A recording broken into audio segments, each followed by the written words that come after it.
Hello, and welcome to Interpreting India. Geopolitical realignments, sustainable growth, healthcare financing, inclusive digital transformations, climate change, supply chain disruptions, urbanization, and several other critical global matters envelop the world as India's G20 presidency comes to a close. We at Carnegie India continue to bring voices from India and around the world to examine the role of technology, the economy, and international security in shaping India's future. I'm your host, Shayud Roy, and this time we are talking about the present and future of the energy sector in India. India has seen superlative progress in electrical connectivity, achieving 96.7% connectivity to the grid in 2020, up from around 67% about a decade ago. Despite recent progress, electrical connectivity is still racked by problems such as irregular supply and voltage fluctuations, and distribution companies face losses.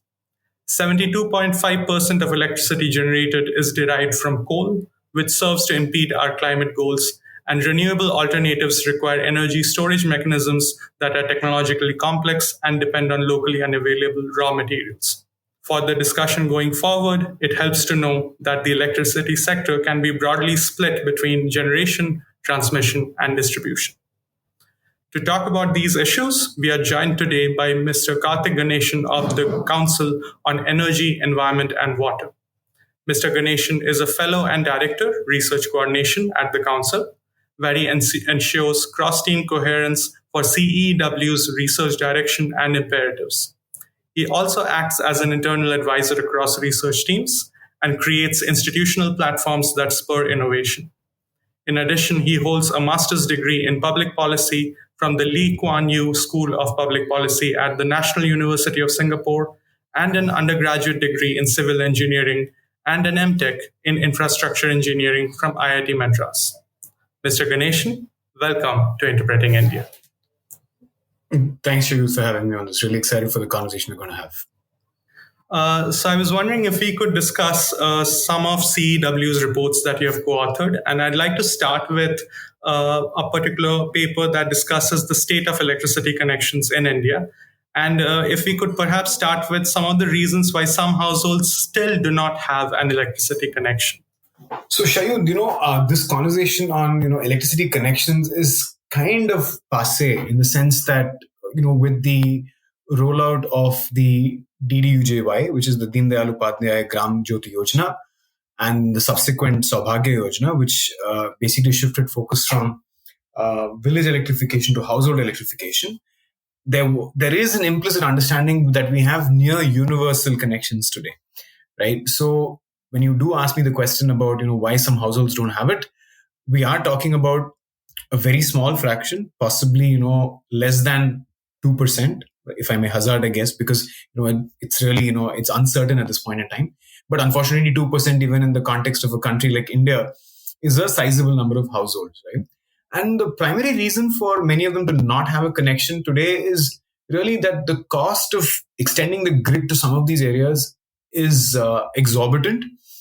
It's a public responsibility because, obviously in such areas, the private sector does not see a benefit of rolling out services, which is why I think we also need to embrace the alternatives of how else can we electrify some of these, hard spaces to reach, whether it's a remote village in the northeast, whether it's in the hilly areas, whether it's in areas which are, frequently inundated, by floods or waters, right? Possibly somewhere in the Sundarbans, let's imagine, right? There are tens of thousands of households, which are, of course, on those islands and where they're constantly subjected to water. So given all of this, I would say, it's in that margin, and we're constantly sort of, innovating to try and figure out, how can we do distributed, renewable energy based provision, right? So you can either have a microgrid or a mini grid in some of these areas, which is self-sustaining. But again, while the government is happy to invest the capital, the maintenance of some of these systems does require a bit of training to the local individuals to be able to sort of ensure that the appropriate care is given. It's not like, these are free of any maintenance. Most centralized systems require maintenance, but the utility that you and I are connected to does that on our behalf. Whereas if you had your own solar PV system, you'd obviously have to, then try and, whether it's the cleaning of the panels, whether it's ensuring that, you are properly maintaining the battery system that's actually used to provide electricity outside of the hours when sun is shining. All of this needs to be taken care of, which means that there is a bit of a skilling requirement. And all of this is fantastic in the sense that we are building more resilience into the system because it doesn't rely on this one large grid. And if it were to go down, right, there is going to be, local disruptions. If you are able to sort of generate electricity where you are, that's utopian. So in some sense, it's a great system, but I think a lot of people who see that the grid works really well for them, especially when they look at a city, when you look at bigger towns and bigger panchayats, they're like, I also want that, right? Why should I settle for a smaller system which may not give me the capacity to run an air conditioner? In the future, they may not have the means today, but everybody has aspirations. So I would say the ones who are not connected today is because the government has not been able to reach there, and I think alternative solutions are proving to be slightly expensive. So people are making do, right? There may be a DG set or there may be something else in the vicinity, but the hope is that we will have universal electrification, even if it's not through the grid, imminently, right? If it's not already been achieved, as I said. Yeah, I hope that was kind of helpful. But historically, if you look at it, right, I would say it was the fact that the utility was just averse to extending connections, because extending a connection to a new household basically meant more scope for losses. And I think we'll discuss more about utility losses, etc., later on. But that was really the big barrier. So connectivity is not a problem, clearly. Most households are connected. So let's talk about the state of the supply and the quality of service that these households are receiving. The households several households have seen blackouts, low voltage, and other issues. Could we talk a little bit about some of the common problems that they seem to be facing? Yeah, I mean, as you already said, right? I mean, sitting even in both of us are in Delhi right now. And Delhi is famed for its highly reliable power supply, as is possibly metropolitan area like Mumbai. But you leave these two enclaves, right, which have a private utility that supplies to them, and you move to even another big metro like a Chennai or a Bangalore or a Kolkata, you will find that outages are the norm. Not least because they're maintained by public utilities, but really because there are multiple obligations that a utility has, and unfortunately, because of these multiple obligations, which is to serve a very diverse consumer base, right? In Mumbai and in Delhi, the consumer base is largely residential, commercial, and to some extent, light industry and light manufacturing. There isn't an agricultural consumer to speak of, right? These are fully metered. There's a clear value proposition to the consumers here for the electricity they consume. They can be charged, to recover the cost of electricity that they're being provided, right? And all of that happens very, efficiently. And the private sector obviously, has the incentive to go ahead and, get the money out of the consumers. Whereas when you move to other areas, what's really happening is that you have to contend with this mix of consumers that you have.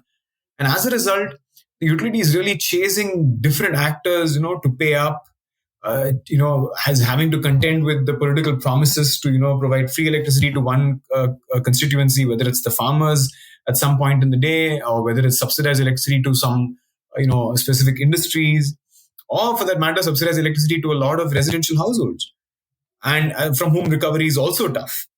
So all of this basically means that the utility, in many cases, even in large towns, right, where you would see that the value for continuous electricity is there, because as it is evidenced by people's the presence of alternatives. For instance, somebody has a DG set right on their rooftop where the cost of electricity could be anywhere north of 15 rupees a kilowatt hour, right? Clearly means that they'd be willing to pay the utility. It's just that the utility just doesn't understand that, there is a value to lost load, and they'd rather, lose that value economically and for themselves, right?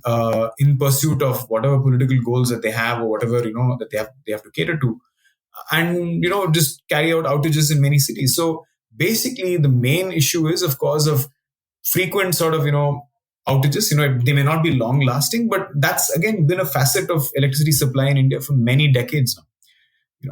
Which is, you'll have an outage for 15 minutes, which means in those 15 minutes, you've either got to make do with alternatives or just, be in the dark. Or in some cases in urban households, you have, inverters, right, which kind of cater to that 15 half an hour window. But then as you move out to, notified town areas and panchayats and rural areas, you will find that the outages range in 30 minutes to an hour, and multiple such outages, which could take the outages from supply to anywhere up to 3 hours, 3.5 hours, right?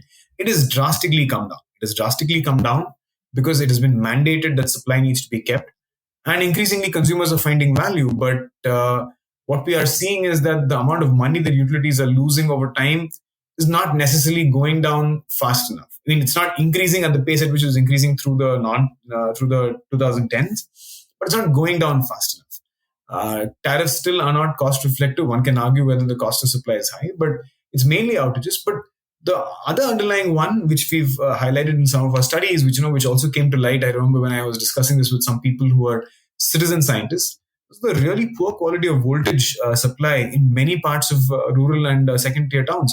And what we don't realize is this has implications for our ability to use, critical appliances. It has implications for losses that the utility incurs in the supply of electricity because of just the way you're supplying, and it has implications for life of appliances, the cost that you incur, and all of these unfortunately are not factored in, and that's where I think the system needs to sort of really think about what will continuous reliable supply to every citizen in India, what will that mean in terms of economic value? I mean, an assessment can be done, but I think we just need to take it as gospel truth that it is indeed something that will be in some sense nirvana in some way, for the economy. So, in fact, you just covered quite a few points that I'm sure that I think will come up later. So, for example, the issue of irregular billing and the fact that much of the electricity, much of the problems have to do with the way tariffs are structured, and particularly in connection with the agricultural sector. And then also the low voltage issue. So, if I start with the context that DISCOM's responsibilities are to ensure quality of supply, metering, and billing, with that context in mind, can we first talk about the problems facing these distribution companies themselves, particularly from the financial side? And then we can maybe break down some of how that affects all the other things, the irregular billing, agricultural, the nexus with the agricultural sector, and low voltage issues.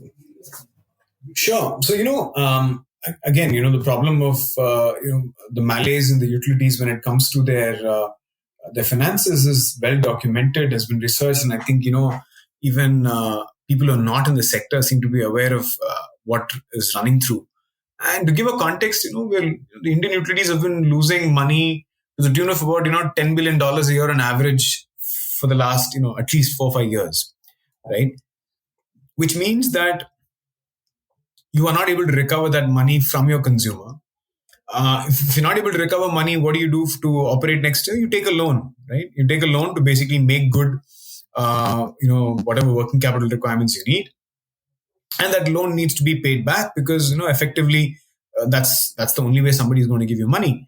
In some cases, you do have bailouts, which we've seen in the past. We had the most recent round of bailouts, under the Uday scheme starting 2016, which ran for about 4 to 5 years, and then now we have the RDSS scheme, right, the revamped distribution sector scheme, which again comes with a whole host of conditions on how such bailouts will be affected. It's less of a bailout now; it's more of an incentive for distribution companies to take up some far-reaching reform, right? So the money, as I said, that they lose is primarily on account of. There is, of course, that non-cost reflective tariff, which is constantly brought up, which is that you're having to procure electricity at exorbitant rates, and you're not able to sort of apply tariffs to consumers across the board on average. That helps you recover. Now, in theory, the tariffs are set in a way that the DISCOM breaks even because you're not meant to make profits. But in practice, what ends up happening is that your calculations go for a toss because there's a large base of consumers who actually you don't recover anything from, and that number could be anywhere from 30% to 30-35%. In fact, in some parts of the country, those losses could be anywhere north of even 40%, right? In some of the smaller jurisdictions, for instance, in Jammu and Kashmir, right? or in one of the northeastern states, the losses are staggering. But that said, in large states, for instance, like Tamil Nadu or in Rajasthan or in Uttar Pradesh, you could have numbers which are north of 20%, which are also not very suggest that the rot runs deep. And this is primarily because the government of the day makes promises to people saying, I will supply electricity at a certain price. The expectation is, and I think the legislation, the act also now mandates that any such subsidies that are given, notifications under the act, subsidies that are being given must be paid in full to the DISCOM upfront. But the problem is that the distribution company is an extended arm of the government, so they use it as a bank. They don't necessarily pay up that subsidy money to the utility. Of course, it has improved over time, but it's still not gotten to a point where the utility is fully able to rely on the state government of the day to make good its promises. And in addition, you've got poor accountability on the DISCOM, in the sense, there is lack of transparency in the way these DISCOMs report their financials.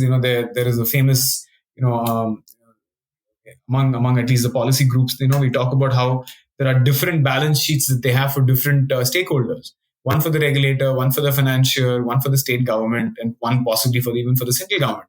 So one never really knows what the state of finances is. And for this reason, it becomes very difficult for us to really apportion blame, so to say, to any particular sector. So a lot of people go after agriculture and say that, the supply to agriculture is coming at a very high cost because you're not able to recover money, because in many cases, it is free of cost supply, or it's greatly subsidized.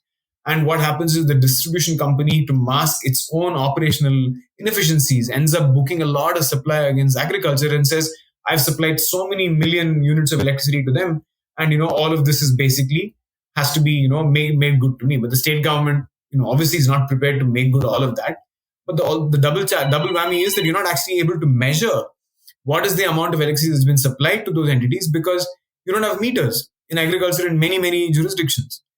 Because agricultural consumers, after this practice started possibly in the state of Andhra Pradesh, at the time of one of the leaders, and subsequently, it's kind of spread through like a wildfire to many states where barely any agricultural consumption gets metered, barring in pockets where there have been experiments or there are really good incentives in place.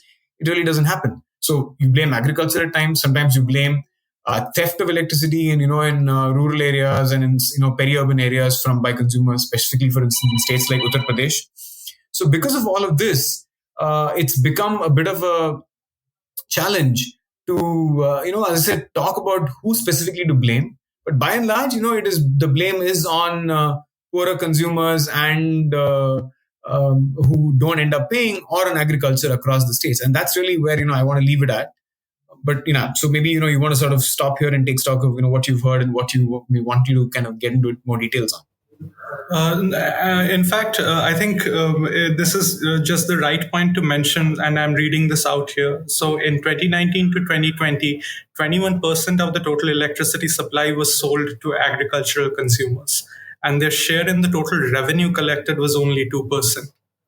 And this is basically as I think your work also mentions, there is a cross subsidization happening. So the industrial consumers basically are subsidizing the agriculture consumers in a way.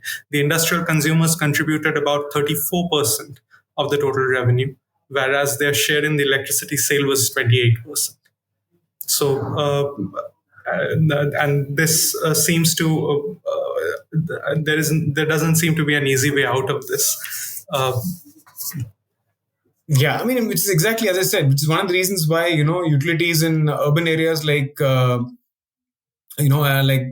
areas of Delhi and Mumbai, right, don't really have a challenge. But you've got utilities everywhere else where there's active farming and agriculture. You have a big problem. For instance, even in the state of Gujarat, which is one of the better performing DISCOMs. In fact, I would say there's a vast divide between Gujarat and many other states of the country. Is primarily because they have such a large industrial consumer base, and they have a very small residential consumer base, and they don't actually have such a large exposure to agriculture, and they've managed to kind of also keep their agricultural consumption reasonably in check in terms of how much goes out. There is extensive metering, at least at the high level, to ensure that that there isn't this overbooking of supply to agriculture itself. So clearly the problem lies in it. And I think and I remember one of the statistics that I was looking at when we were part of an effort was, you won't believe it, 20% of all electricity that is supplied globally to agriculture globally is in India. It's a staggering statistic, right? It's a staggering statistic which tells you that it's either super inefficient or it's just incredulous, meaning that this number has been fudged, right? It is more likely the latter, primarily because the accounting is so poor and you're basically using assumptions at the best. For instance, you assume that there have been so many hours of supply, and so many consumers with so many kilowatts worth of pumps connected. So as a result, the consumption would have been so many units. You've actually not metered it. So given the number of assumptions and the layers of opaqueness that are there, it's very difficult to say whether that number is indeed true. And I think there are, of course, we can, of course, also talk about what is being done. And I think one of the key things that is being done right now, Shayut, to address this is trying to figure out how do we de-link supply of electricity to agricultural consumers from the grid itself. Meaning, the state of Maharashtra, for instance, under the chief minister's scheme, has come up with a very innovative proposal to supply electricity from solar feeders to agricultural consumers, which means that they will get power from what are normally called feeders that are supplied by solar electricity, which means that it's active during the day, which is when the farmer also possibly wants to carry out his activities, right? There have been many schemes in the past where they've said, nighttime, our demand is low, so we'll supply during the night. So farmers had to, wake up in the middle of the night and switch on their pumps. And, there were incidents of, farmers getting bitten by snakes in their field because they were going out in the dark. So all kinds of unintended consequences were there. But nevertheless, a lot of states persisted because, it was really the one way out wherein, you could give some sort of certainty to supply, because during the day, the rest of the economy is asking for power. Industries, commercial establishments, hospitals, houses, right? And farmers were the ones who were basically made to sort of, run around for their power, raat mein le lo thoda sa, get some in the evening. But now with the prospect of solar energy and solar feeders, there is the possibility that farmers can get, reasonably reliable electricity during those 8 hours when the sun is shining. And this also then means that once you put in that upfront cost of setting up that system, well, recovery is less of a challenge. Of course, you would still want to recover because that upfront money also has a cost to it, right? It's not free.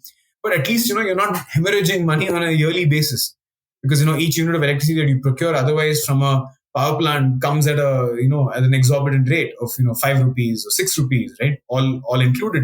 And that means that the utility is constantly running after, banks to support, these losses. But now, because renewable energy is as our power minister constantly says, is deflationary, in the sense that its price effectively is going down, because you've paid for it already, right? And on a yearly basis, the value of electricity is just lesser, the cost is lesser and lesser.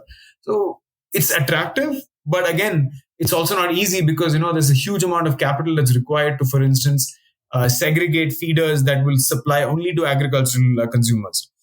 Feeder segregation is something that has been underway in many states, but it's not universal in any case. So it's a good solution for places where the segregation has happened.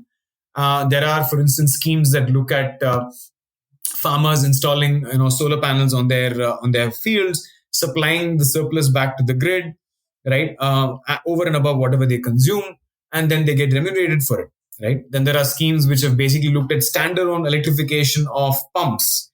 Again, not the most successful of ones, but even that is available. You have a solar panel that basically caters to the needs of one particular pump instead of something that's connected to a grid, and that again absolves the grid of supplying to that particular pump. Farmers are not easily taking to this, because again, the expectation is that I want electricity whenever I need it. It's not that they're getting it today, but the fact that there is a government that's responsible for supplying it, and it's not being outsourced to a solar panel that may or may not function 5 years after installation, is giving them jitters. So, and that's one of the reasons why obviously the uptake is not that rapid. But I think it's just a matter of time before they see that the reliability is more, that they are able to sort of address their own challenges better, right? And that the value that they're getting, the discom as well as the farmer, and I'm hoping there is a mechanism for sharing this value in some way, right? Which is obviously there. The government is putting up the upfront capital, will eventually mean that a lot more farmers start relying on this decentralized supply, and we will eventually be able to break this vicious cycle of loss making when it comes to supplying to agriculture, which is unaccounted, which then results in poorer service elsewhere, which means less consumers are paying for it. As I said, it's a kind of like a downward spiral, and hopefully it will manage to break it in the coming decade is the expectation. Yeah.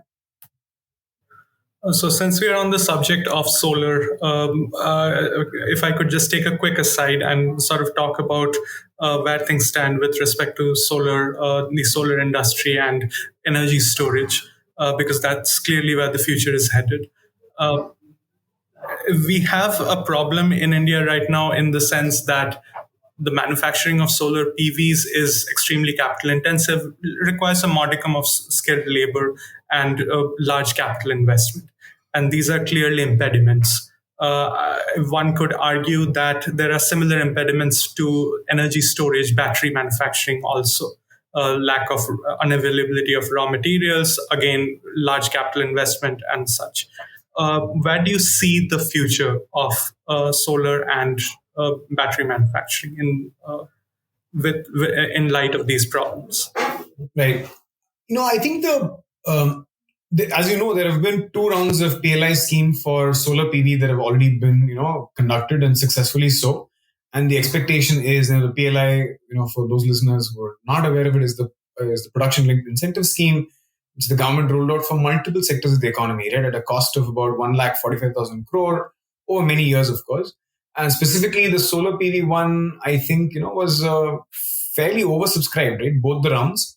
And we have, potentially anywhere north of 35 gigawatt worth of capacity, where from end to end, right from the silicon ingots to the module, potentially being manufactured in India in the next 5 to 6 years, right? We could potentially have north of 35 gigawatts of manufacturing capacity, which is basically end to end. That's phenomenal. We're looking at, investments that would, possibly be of the order of tens of billions that will have to come from the private sector, being incentivized through this money that the government of India is providing, basically, which is for every watt of cell manufactured, you basically get a certain share of the cost of that, right? Maybe a 10 to 15% incentive from the government, and of course, then they get the market price as well. And this has incentivized a lot of companies to come forward and put this up. So it is well underway. It's well underway. The challenge, though, is this, which is that while manufacturing plans are afoot, there is this tentativeness with regard to how much is India able to absorb of new renewable energy in the economy. So, for instance, India had a target, and this was not part of our formal commitment under the UNFCCC, whether it's the NDCs or anything else, of 500 gigawatt of non-fossil capacity. It was 50% of, the commitment is 50% of our installed capacity base in 2030 would be non-fossil. Internally, the understanding was that 500 gigawatt would at least be there. But then slowly, we're sort of beginning to doubt whether we have the wherewithal to be able to install at a pace which will get us to 500 gigawatts by 2030, which is why it's not part of any formal commitments. And that is a slight problem because, unless the industry has a certainty that, the government is going to drive installation at that kind of pace, will the committed investments actually happen is a question. There is an expectation, of course, from the global audience that because of the China plus one strategy, right, where everybody wants to have a plan B in the event China goes rogue and, and things, deteriorate when it comes to, geopolitical tensions between the powers that be, they should have an alternative source of supply for some of these. And India is one such market which is already being tapped by, for instance, US developers, Japan, European developers. So everybody certainly wants a way out. So there is a business case for a certain amount of capacity to supply to these markets at a premium. But obviously, it may not be nearly as big as what the domestic market might have to offer because of the sheer scale of India's ambition. So unless there is clarity in India's ambitions, and what the domestic industry is willing to do, you may not find that manufacturing may take hold in the way that the PLI scheme is intended to, or at the pace at which we need to get our 500 gigawatt target. Now, that said, the reason why the domestic industry is not able to give that confidence, which is the developers, is because they're all looking for people to say, you know what, I will buy the power from you. You put in a solar power plant, right? And somebody has to say, I will buy the power from you. Now, the challenge is power from a solar plant is intermittent. Because intermittent in the sense that, it's available, of course, only 8 to 9 hours a day. But even in those 8 to 9 hours, you may have a cloudy day, you may have a rainy day, right? So it doesn't guarantee you supply every day of the year for those 8 hours. But more importantly, outside of those 8 hours, what are you going to do? Right? Because power demand is there very much outside of those hours. So as you go to a system that's increasingly intermittent, you want some assurances that the supply will continue to come even when the sun is not shining. And that inherently then relies on an oversized solar system that will generate more than what is required during the day, will store that electricity in a battery, and that battery will basically supply to the grid as and when it wants it, evening, night, late, early morning, whatever it might be. Now, this is where the catch is, that because we are all used to the system which is, at our control, which is a coal-based power plant or a gas-based power plant or a hydro power plant or a nuclear power plant to a lesser extent, but nevertheless, it is still very much under our control. The system operators and the utilities and everybody today is like, yeah, but when your source of energy is not in your control, what do you do? How do you commit to delivering at any time? And the cost of that technology is high. So when you look at electricity that is generated from solar and then pushed through a battery and then you supply it, right? That can be pricey. Which is why you have what is called these round-the-clock bids today, which can potentially provide electricity at rates that are now competitive with coal. For instance, a newly built coal-fired power plant, let's say the ones that are being planned today, not under construction, could be providing electricity at a cost of anywhere between 4.6 to 5 rupees a kilowatt hour. And the most recent tender for battery plus storage system, battery plus solar system was actually at 4.5 plus, slightly over, which means that it can actually compete. But the thing is, everybody's like, yeah, but who's going to provide, who's going to offtake that, who's going to buy it? And that is that's kind of like a chicken and the egg, right? This is a growing economy where there's going to be huge amounts of demand for power. But the problem is the distribution companies are not able to figure out who's going to pay for that power, right? Where is that pathway for me to, where's that economic growth prospect that will allow for all these millions of households who've come into the power grid in recent years to earn a living and to be able to generate revenues, money that will allow for payment of additional electricity. So it's like, it feels like the utilities don't understand the India growth story, that electricity is fundamental to the India growth story. And if you as a utility are like, I don't know who's going to buy power and who's going to pay for it, you're fundamentally not believing in the India growth story. And this dissonance is because of the experience that they've had over the many decades where, yes, there have been lofty claims around demand, materializing, etc. But none of that has actually resulted in their financial position changing. So if you have to continue supplying higher amounts of electricity while you continue to hemorrhage money, on a per unit basis, even if that were to remain constant, that's not a good proposition. Because even though they're not profit-making entities, they still need to raise capital out there. And there's a lot of pressure on the people who operate them to, at least not lose money in the way they are today. So unless we're able to kind of break that that sort of vicious cycle that we've described earlier, you will always find this position where everybody wants to install capacity, but nobody wants to buy the electricity because there is no belief that you can actually make money or return, recoup the money that you spend in buying the electricity. And this can only change when, there is a full value of electricity that is embedded in every consumer's decision, right? Whether it's a poor household that is looking to, have electricity for having its children study, under light, so that they can go to school, etc., or a farmer who's looking to find value for his produce, right? Or, a rural enterprise is looking to, do some value add on agricultural produce or whatever local, skill that exists to be able to sell that elsewhere. If none of these people are able to figure out that electricity is critical to my future prospects. And they all keep thinking that, electricity needs to be free because, I can't guarantee that there will be livelihood opportunities beyond, immediate consumption of electricity, then we are going to be stuck here. So this does rely on this systemic change in expectation of what electricity does for you, right? And that needs to come with, I think, a lot of conditioning. There needs to be exposure to the kind of opportunities, especially in the cases, for instance, like rural livelihoods and farmers willing to pay for it, right, and all of that.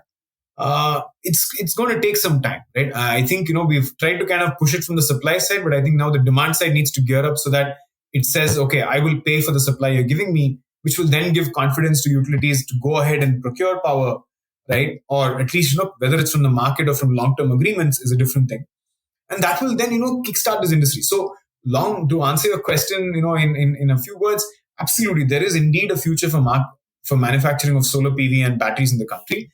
The materials are not so much a constraint today. But that said, India is going to be a very, very small player in the battery manufacturing space by the end of this decade. Our annual requirement is already such a small fraction of what the global capacity is that, what we will end up having by 2030 is a minuscule portion of the global supply chains. So I think there is, it's not like we're competing at the scale at which, we have to really worry about whether we will get access to any of the minerals. It can become a problem if we were to really scale up our ambitions. But that said, that's a problem not just for India, it's a problem for the world. Because at the global level, you don't want a concentration of everything, which has unfortunately been the case because, the elephant in the room is China, right? They've taken a head start in pretty much every sector. Even in a sector like automobile, where India was probably leaps and bounds ahead when it comes to the conventional vehicles, China is now one of the leading manufacturers of electric vehicles, right? This is the new tech, and they've sort of surged ahead. So because of this, there is a feeling that ultimately there will be a squeezing of supply on a lot of these things because it's all going to one market. If I had a substantial plan, because ultimately that's the thing that we need to remember, which is I was looking at these numbers today. The coal, just digging coal out of the ground, is getting India close to about 2 lakh crore a year in revenues to the railways and putting out that much money into the economy. Solar PV today is probably around 7,500 crore. Okay. Batteries, you can imagine, obviously much lesser. So they have a long way to catch up, which means that the value addition that, these new technologies need to provide for those to become mainstream and for actors to think that, hey, this is a source of economic growth for me, they have to substantially grow. Until then, everybody is going to be thinking of those as being in the margin, and that, what I need to predominantly promote and what I need to continuously ensure that I don't drop the ball is this big system that I have. So as a result, there is this continued plans for more coal-based power, right? All of that is happening because there is a huge economic benefit from there. Because literally it's money that's under your feet, right? Which is not the case with solar PV or with batteries, because we are today procuring a bunch of things from outside, adding a little bit of value and selling it. Even in the case where it fully were to become domestic, the value chain through the PLI scheme, for instance, we anticipate that the value add may be to the tune of about 75,000 crore in another 5 years. Coal is already at 2 lakh crore, right? So you can imagine that, there are these challenges the government of India is going through and the actors are going through. And this is a challenge for any economy that has fossil fuels embedded at some level into its, overall energy mix, whether it's energy security, whether it's, revenue security for governments, provincial or the center. These things need to be sort of factored in when you make this decision to transition. But the reality is, Shayud, that whether it's not for climate change, we should not be looking at this as acting for climate change. We should be looking at this as what is the best way in which we can give the lowest cost electricity to our consumers. Because as I said, for a growing economy, electricity is the food that will enable it to grow, is the primary input. Because that's what the economy is today. The economy is running, while electricity in the total final energy consumption, as it's called, right, is only about 18% in India, which means, of course, oil and coal and, and end users is big. But we're increasingly looking at a world where more and more things are electric. Whether it's your cars, whether it's industries, whether it is, what you consume at home, right? if that is going to be the future, you've got to provide it more and more of it. And the good part is converting a lot of things to electricity means you're addressing the challenges of emissions that happen close to where people are living, right? Because ultimately, air pollution, which is, as you know, one of the biggest challenges that face India today, here and now, is primarily caused by the use of fossil fuels. So, if not for climate change, we should be thinking about a highly electrified economy where the emissions close to where people are living and in their households, where they're commuting, in the offices and in the public spaces they are in, should be as little as possible. And that alone has such a phenomenal what do you call it, positive benefit of avoided mortality, avoided disease burden, that it rivals, for instance, many other child development programs that we might have.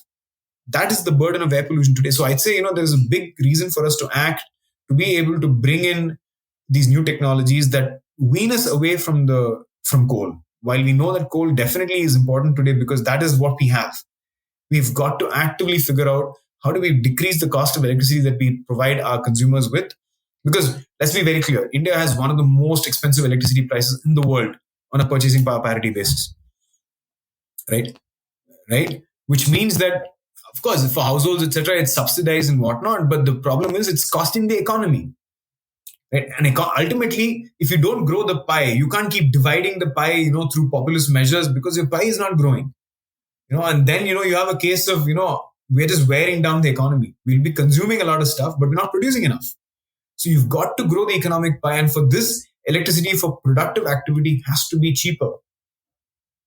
And cheaper electricity today, as we see it, is most certainly not from coal necessarily. There are many other considerations for coal to be providing it, but coal is not necessarily the most cost effective, but it is an option that's available to India. The financing for it is available in India. The technical ability to extract energy from there is available in India. And for all of these reasons, we see comfort in it. But if you were to look at the environmental fallouts, forget climate change, we should really be looking at moving away from it. And that, I think, will have positive implications for distribution companies. Right? It will have positive implications for consumers who will have potentially not growing electricity prices, but at least stable electricity prices, so that they're able to then better pay for the services that they consume, which will then mean that the utilities are able to invest in augmenting the distribution system, which is decrepit in many parts of the country.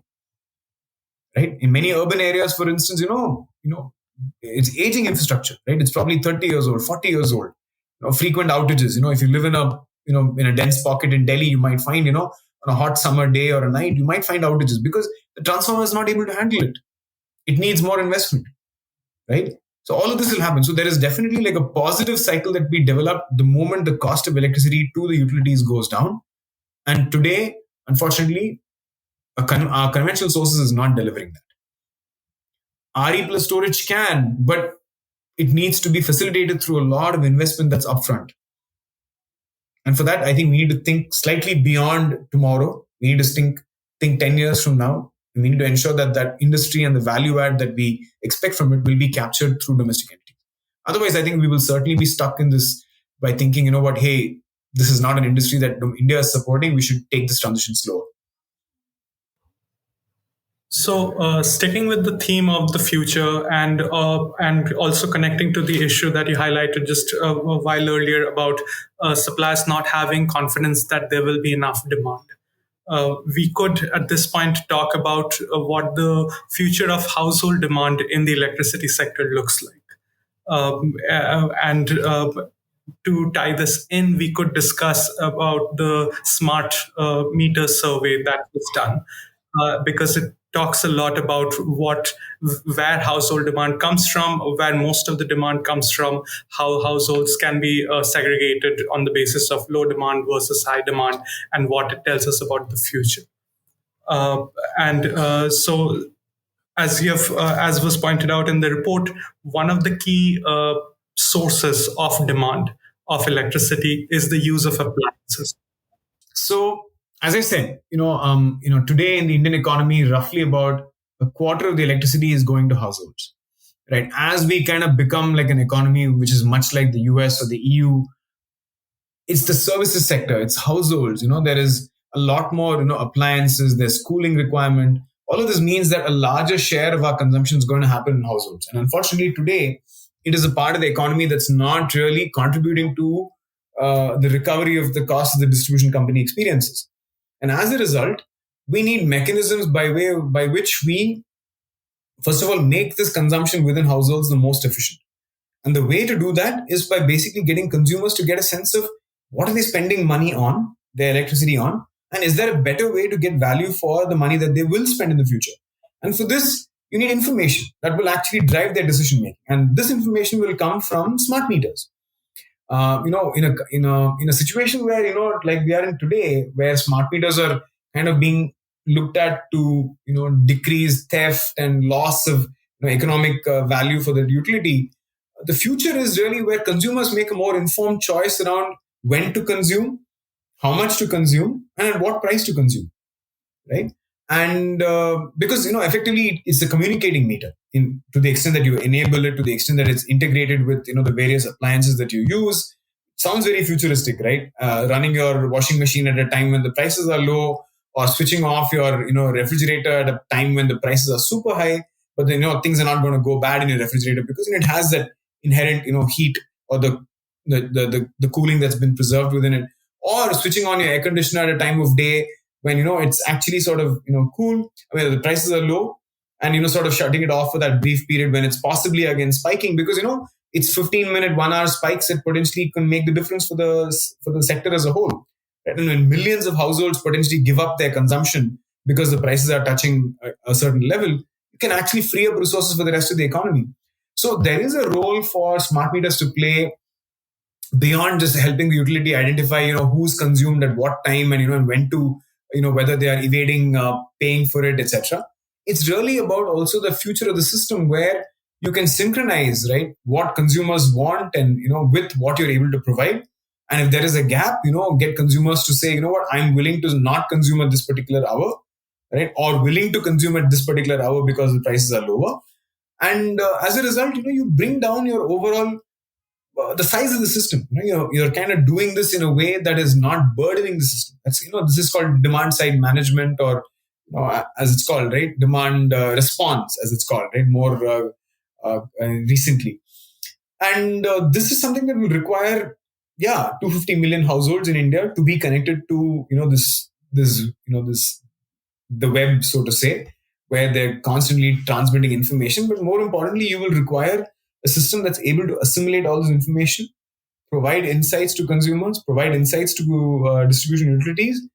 And it's a very different system from what we have today, where you don't have this kind of interaction between the utility and the consumer. You don't have a utility that's necessarily primed to sort of look at that kind of data. So all of this, as I said, is futuristic, but at the same time, we need to take baby steps towards ensuring that the capabilities at every level are built in for us to leverage what technology can provide us. Right? We can certainly do it the old school way, right? Where there are, it's in a very planned system, right? Where you go in and report, every day what appliances you are kind of consuming.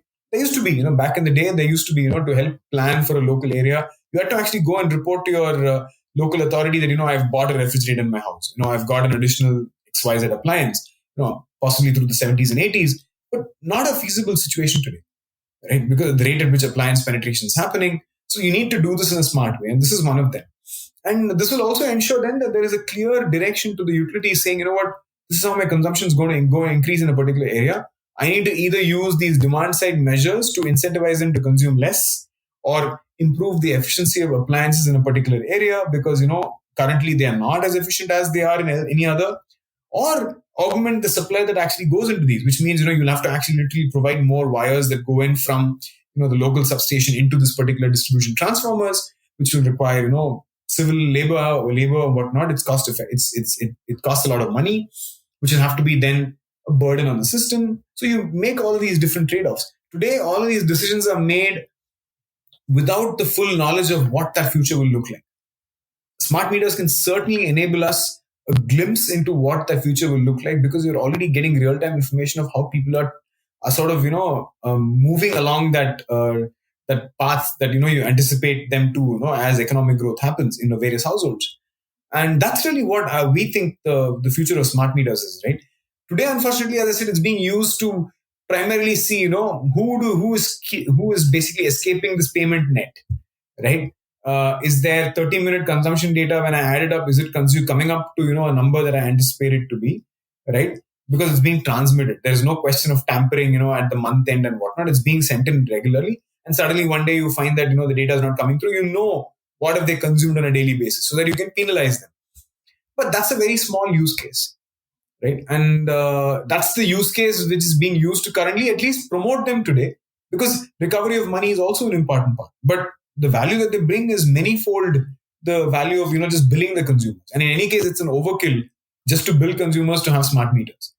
I think there are low tech solutions just to there's no shortage of manpower today, and there's no shortage of technology to enable data collection to happen. Especially monthly metering ke liye to you don't need that, right? You can have these technologies where there is a data transmitter and the meter, and you can have a vehicle that goes through the street that can collect that data even as it's moving through, right? From a local RF mesh or whatever it might be. But why go for a smart meter in every household which is communicating, every 15 minutes with some utility to to provide that data, which then becomes a data management challenge. So to solve the billing issue, you don't need smart meters. But what to really make the system ready for the future, smart meters certainly will play a big important role.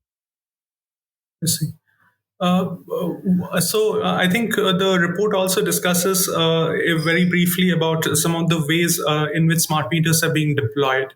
So there's like a savings linked leasing model, and there's a savings linked model. Um, could you tell us about a little bit about the deployment strategies that the government is considering? I mean, of course, so you're talking about savings links model for appliances, or you're talking about smart meters? Smart meters, sorry. See, yeah. So, ultimately, whatever model it is, the challenge is that today the distribution company needs to pay more per consumer or spend more money per consumer to have a smart meter, because it is additional investment. Now, would the utility want to go ahead and spend 3,500 rupees per household to enable this? Probably not. So they will now have to go and look at a model where they are basically amortizing that cost onto a monthly plan, which says that I'm going to pay you 60 rupees or 70 rupees a month per consumer for the next 7 or 8 years, or whatever it might be, right? The period, or perhaps it's a perpetual payment, to enable you to basically provide the data and the insights, etc. And this is a lease. You're effectively basically taking the product, you're paying for the service that it's providing on a monthly basis. Now, alternatively, you could say, I'm going to pay you for effectively helping me bring down, right, my losses and the amount of money that you're basically saving me on account of the deployment of these smart meters. So you have a baseline, and you say that the deployment must result in, revenue cost savings or revenue augmentation of so much, and then you basically get a certain cut of it. So irrespective, the ultimate thing, as I said today, is the utility is seeing it as a way of increasing its revenue net. And the problem is it can't pay upfront for any of these things because it just doesn't have the capacity to. Because you can't suddenly front load your consumers with that kind of money, right? Even if you're financing it, you can't front load it onto your consumers. So it has to be brought on slowly. And the distribution company and the regulator could always argue, why do you want to spend more money to recover, right? I'm already giving you, already the resources that you need. You're telling me you want to spend another 80 rupees per person to be able to recover his dues. I'm sorry, I don't think I can grant you that. So there is a bit of a tiff between the regulator and the utility as well, saying, what is the guarantee that, that after spending this, you will get it back? And why should I basically, allow this? Because I'm giving you all the allowances to, for collection efficiency, etc. is already provided. So if you can't perform at this level, then what are you doing? So to address these challenges, you've come up with these business models, but increasingly, as I said, this RDSS scheme, which basically is a 3 lakh crore scheme between center and state government, nearly a third of it coming from central government contributions, incentivizes more and more deployment of smart meters. So it's almost as if it's a fait accompli. It doesn't matter what the business model is. You're basically saying that this is the future. There are too many loopholes in the way the current metering happens. And the government of India, after, in all its wisdom, after having seen, every trick in the book that the Indian consumer throws at them, has come up with a solution that, this is the only way I can prevent you from going out of my revenue net. Right? I monitor you closely. You will pay for it, and that's the way I'm going to solve for this. So it's a very hard technology-driven solution for this problem.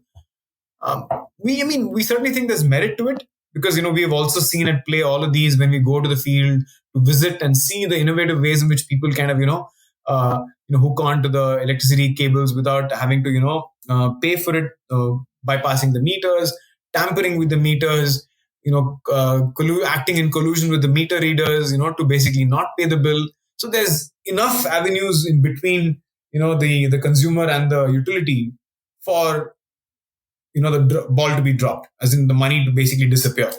And, the government feels that this is a good way to sort of stop that.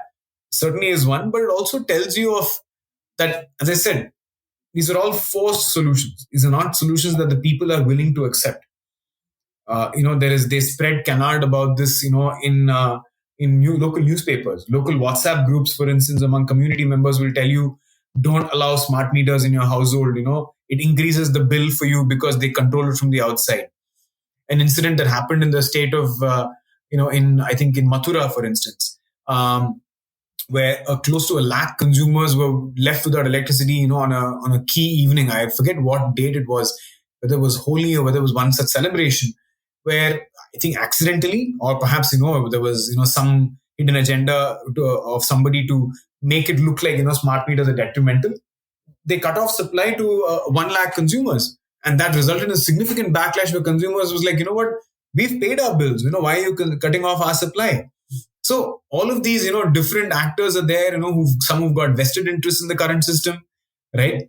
Somebody who's currently making money under the table, so to say, right? Because of the current system, possibly seeing his revenues being watered away. So he or she wants to, do what they did.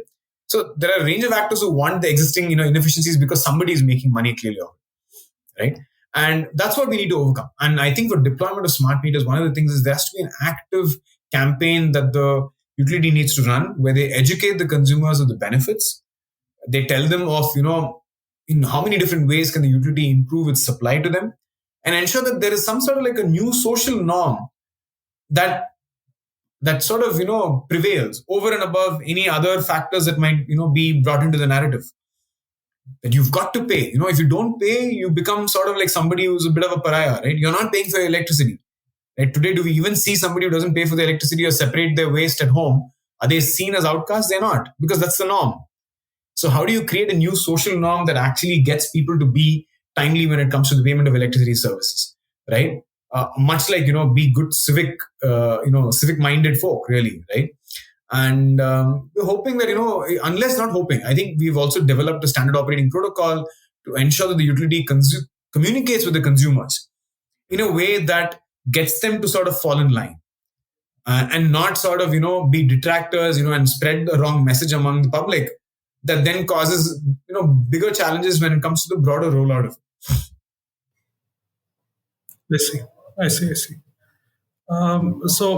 Several interesting points to discuss here.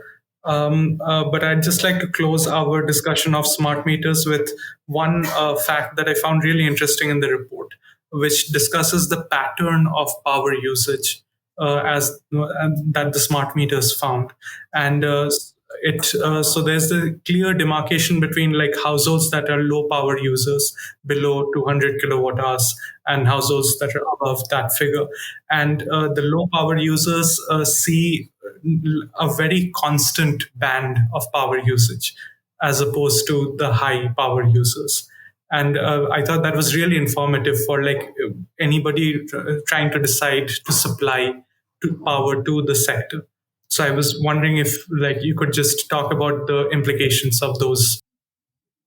Yeah, I mean, I think, it's a bit of a no-brainer, right? That electricity, that households that basically have heavy-duty appliances, primarily, in the Indian context where we are in a tropical environment, it's cooling more so than heating that really prevails so much of the year. households that have an air conditioner are going to be head and shoulders above the demand that non-air conditioned household is going to see. And that is what we also saw. Um, and you talked about the numbers, right, where the consumption could be anywhere north of 200, significantly higher than that, ranging from 200 to 1,000, whereas the others were predominantly within 200 units a month. And that is primarily driven by the increasing aspirations, right? Everybody wants to sort of obviously live in a comfortable setting, which means that you want to use an air conditioner for as many hours as your wallet will afford you to. So we found that, for instance, an average household is using it for 5.5 hours, right? For instance, in a city like Delhi, you and I during the summer probably switch on our air conditioners at what, I don't know, 9:30, 10 maybe, right, in the bedroom, if it's a split air conditioner or a window AC, not a centralized system, and we might run it through till, I don't know, 4:35 in the morning, right? Maybe some people put in a 8-hour timer there, right, that maybe cut it slightly before, but otherwise, in a typical household, it's when you're asleep, right? You want to sleep in reasonable comfort, when the mosquito is not biting you or whatever. Whereas that number is 5.5 hours. So you can clearly see that there is that notion that I can't use it for the entire night, right? And possibly the 5.5 hours is also split between a little bit of daytime usage and a nighttime usage, right? In the daytime, whoever is there, possibly at a 3 p.m. when the temperature is the highest, they may want to get a little bit of reprieve, so they may use it then, and then a little bit of usage in the night, so that at least when you're going to sleep, you're sleeping in comfort. But then once you're in deep sleep, possibly it doesn't affect you as much, so you are willing to take a bit of an increase in temperature. So it's still a commodity that is being used in a rationed manner. I mean, an air conditioner, and I'm saying, the use of the air conditioner. So there is a long way to go, right? Because everybody has the right to, experience comfort, within the confines in their home. And of course, notwithstanding their ability to, pay for it. And we know that more and more people will find the ways to pay for it. Or for that matter, it may come to a point where people will say, what, this is as important as, water is to my existence. Because temperatures are going to become that high. You're going to become, I've heard of stories where people, for instance, in poorer sections of society, for instance, popping pills to be able to sleep in the night because it's just so oppressive, the weather, right? In certain humid conditions, whether it's in the outskirts of Mumbai or a Chennai or a Kolkata. And that's the reality. And it's a tragedy that, those consumers have to kind of take those drastic choices to be able to get a good night's sleep. While there are, of course, solutions that rely on, cool roofs and better design of buildings so that, they're not retaining heat, those are, more, it's kind of upturning the system. It's not a simple fix like installing an air conditioner and going with it. As much as, there is a benefit to kind of looking at a design-based solution to it, which is long-term, and not a knee-jerk solution, which is like, here, take more energy and consume more energy and you'll cool yourself. But that is the immediate solution that bulk of the people living in households today are going to think about. Maybe somebody who's building a new house for himself or herself might say that, I want to build it in such a way that, I'm exposing myself less to the vagaries of climate and, and electricity availability and, making it cool by design. But a bulk of people are, going to look at solutions for the households they live in today. And most of them are not, energy efficient when it comes to the building envelope, right? And we saw that as well. That was another assessment that we actually did in terms of, households that were designed to basically, face the right directions, right? In terms of the heat load that they were facing. What was it? What did their electricity usage tell about the implication of their household's layout vis-a-vis their consumption? And we clearly find signs that households that are not designed well and that do not have the right alignment when it comes to, the way it, sort of avoids the sun's rays, do end up seeing a higher thermal load. So it is intricately linked to a range of things, but ultimately it's about whether you're able to stomach the impact on your pocket. If you're able to, you will use it. If you're not, you won't. And in a world where the temperature rise is likely to be, as I said, on average 2 degrees, but, in certain pockets and in certain days, it may be as high as 6 or 7 degrees, as we've seen, through 2023 in different parts of the globe. I mean, that's really oppressive. As they say, right, if the wet bulb temperature were to go beyond 35 degrees centigrade, right, the combination of humidity and temperature, the human body's ability to sweat out and actually cool yourself is compromised. And in fact, it's impossible to. So when we're looking at serious mortality, there is no question but to allow for the air conditioning to happen, Shayud. So it will become a mandatory service. We may end up having, public spaces which offer cooling, for instance, to the people if we really care about our population. And in that scenario, we have to really think about how do we manage electricity demand. Yeah. And, that future is perhaps not too far away, but let's hope that, we leave ourselves some breathing room, financial as well as technical, to be able to address that future. I think we've certainly made strides, but there's a lot to be done because it's a highly iniquitous situation that we face today, where I think the rich have the resources to be able to kind of pull together any supply side solution that they need to be able to satisfy their requirement, whereas a lot of the poor do not have access to that. So, yeah. Thank you very much, Mr. Ganesan. This was all quite helpful, and there were several aspects of this that I did not really encounter before, and so thank you for that. I would just like to say, if I'd just like to invite you to make any remarks on anything related to this that you would like to focus on or stress on, or that hasn't come up yet. It's a looking 20 years into the future. I think what we really need to think about is it's not about. Let me rephrase that. Looking into the future, I think our objective must be how do we provide a higher standard of living to the population that we support in a way that is, least detrimental to the environment that we live in, and more importantly, is within the affordability of a large part of the population. And we must choose that option to be able to supply electricity to them. And that will require a range of things to happen, right from the generation of electricity to the way we supply it and to the way people consume it. And each one of these systems today, is riddled with its share of, legacy issues, whether it is, distorted energy prices for some consumers, to distorted incentives to public sector undertakings to continue doing certain things the way they do, to the legacy systems that we have in between, between the generator and the consumers of power, in the way they supply electricity and in the way they engage with the consumer. So it requires a wholesale transformation. So it's not that, tomorrow renewable energy is going to alleviate our problems. Or for that matter, coal is going to make our problems worse. There are lots of things in the value chain to make things better or worse. Some of these are, of course, low-hanging fruits, which we should tap into. And some of these are sort of, things that we really don't have too much control over. For instance, whether, we will end up being dependent on coal for the rest of the decade is almost a fait accompli. We will, because we don't have an alternative that's scaling up fast enough.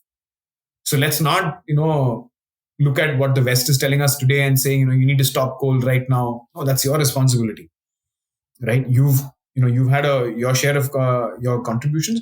We need to take care of me here and now. But then let's ensure we're not losing sight of where we want to be 20 years from now. And I think if policymakers are able to sort of look at that 20-year future and not just what's ahead of them today and tomorrow and make their decisions based on where we should be in the 20 years time frame, I think we will set right a lot of things. Not easily, far easier said than done, because we know that everybody operates with various different cycles. There's a bureaucrat cycle, there's a political cycle, right? There's an economic cycle on top of all of that. Notwithstanding all of these, I just hope we have the wherewithal to be able to look further in, because we have the view of what the future is going to look like. A climate change future, a future where there is much bigger health burden associated with our current population on account of the environmental pressures that we are subjected to. Keeping all those in mind, taking a decision that kind of keeps our population in the best possible shape in a 2050 or a 2070 will, I think, result in the best outcomes for us. I see. Thank you again, Mr. Ganesan, for taking the time out. Thank you, Shayu. Thank you for having me on this. I really appreciated the conversation. Thank you.